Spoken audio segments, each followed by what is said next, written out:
All right, we are on to part three of a three-part series, 42 Rules for Life. This was taken from the Twitter thread from Mr. Jordan Peterson.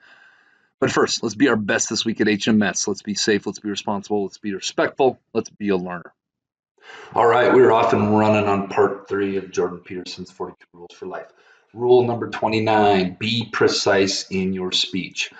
Let's say that you're having a rough patch in your relationship and you don't know why. The issue is unnameable. Is it real? Well, yes, it's manifesting itself in its physiological discomfort. Then you talk about it, you name it, and it goes from this blurry thing into a little monster. It's this precision that enables you to specify it. Now you can do something about it. It's little, at least, you can admit to it. I think being precise and filtering yourself and everything that comes out of your mouth is a real skill in life that's very important. If I could add to rule number 29. Rule number 30, stand up straight with your shoulders back. This was the very first chapter in his very first book where he talked about lobsters. I love that chapter. That's what really got me hooked into the book. To stand up straight with your shoulders back is to accept the terrible responsibility of life with eyes wide open. When he talks about terrible responsibility, not necessarily terrible, but it is a responsibility, and it's your responsibility to live your life to the fullest. It means deciding to voluntarily transform the chaos of potential into the realities of habitable order. And we'll talk a little bit more, a couple rules down, about standing up to bullies, but standing up straight with your shoulders back is also how are you representing yourself, and it always comes back to self-respect. Are you representing yourself as someone that other people see as deserving respect? Rule number 31, don't avoid something frightening if it stands in your way, and don't do unnecessarily dangerous things. The gradual exposure to what you're afraid of is curative. Confront the world forthrightly and expose yourself courageously to things you're afraid of. Life will improve. Anything worth anything in life is going to take work, it's going to take effort, and sometimes that can be frightening.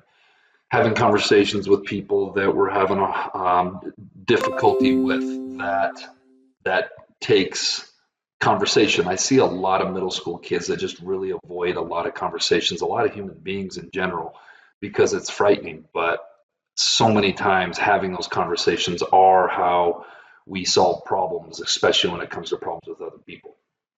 Rule number 32, do not let your children do anything that makes you dislike them. For this one, I think the shoe should be on the other foot. Hopefully all of you have adults in your life that hold you accountable, that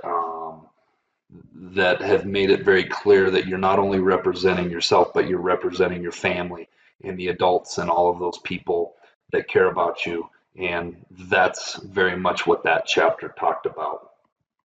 Rule number 33, do not transform your wife into a maid. Wife, husband, relationships are about 50-50. Relationships are about carrying your own weight. If the power differential in any sort of relationship gets skewed much more past 45-55%, your relationship is going to struggle, and your relationship is going to have a hard time existing. And so that rule, it's just one sentence, but that's really what that rule is talking about, is having equity and equalness in your relationships if you want them to be healthy and you want them to survive. Number 34, I remember this chapter well. Do not hide unwanted things in the fog. There will be times in your life when it will take everything you have to face what is in front of you, instead of hiding away from a truth so terrible that the only thing worse is the falsehood you long to replace it with. Again, this is like brushing something under the rug, putting things off, avoiding things in life that we know we need to address. Super, super, super important, because if we have issues in our life and if we have things that need addressed and they don't get addressed, then they're never going to get better. They're just going to sit and fester and get worse. 35.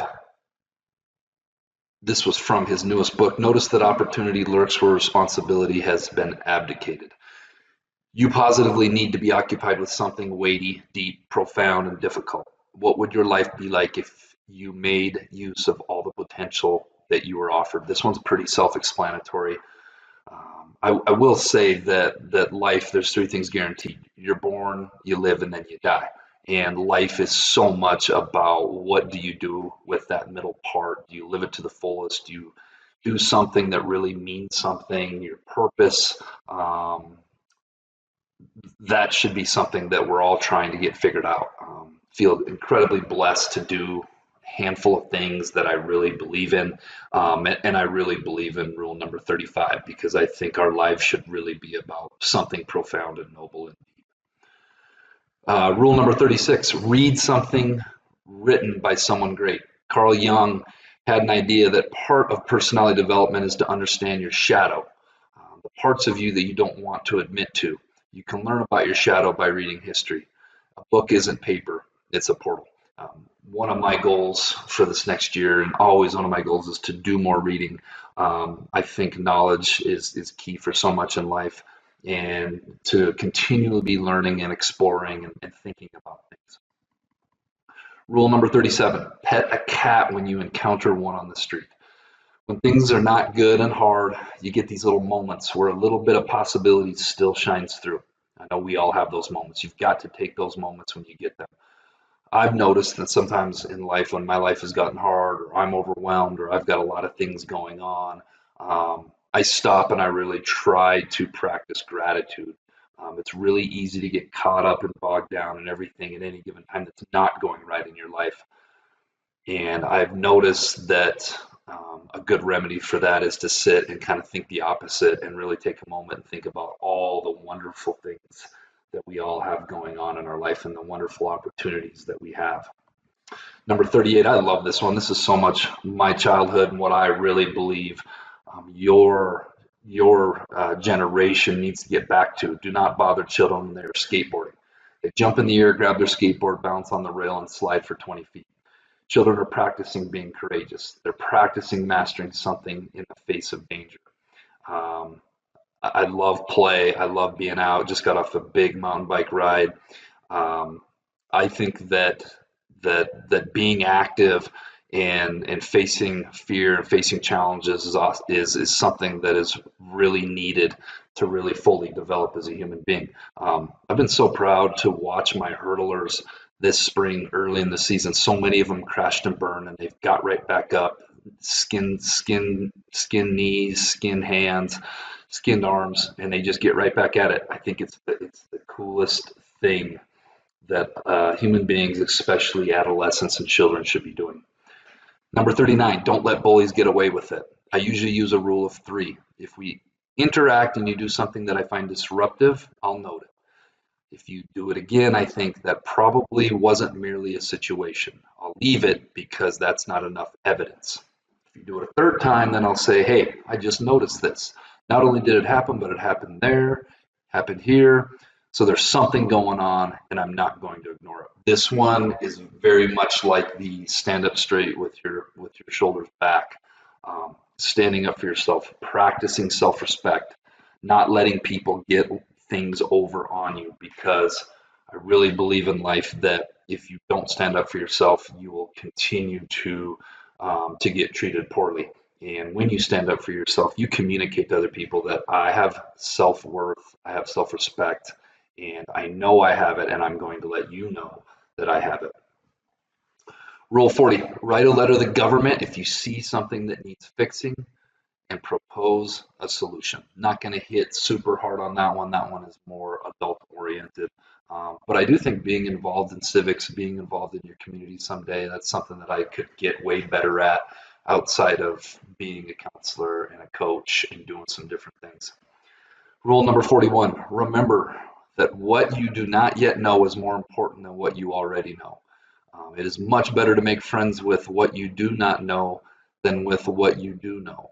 And there's an infinite supply of former, but a finite stock of the latter.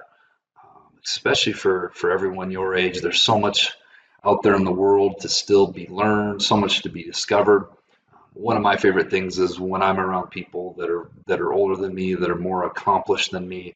I love engaging them in conversations and picking their brain, and I will talk for hours and hours and hours. I think it's the most intriguing and just the coolest thing to soak up other people's ideas, thoughts, hear their experiences.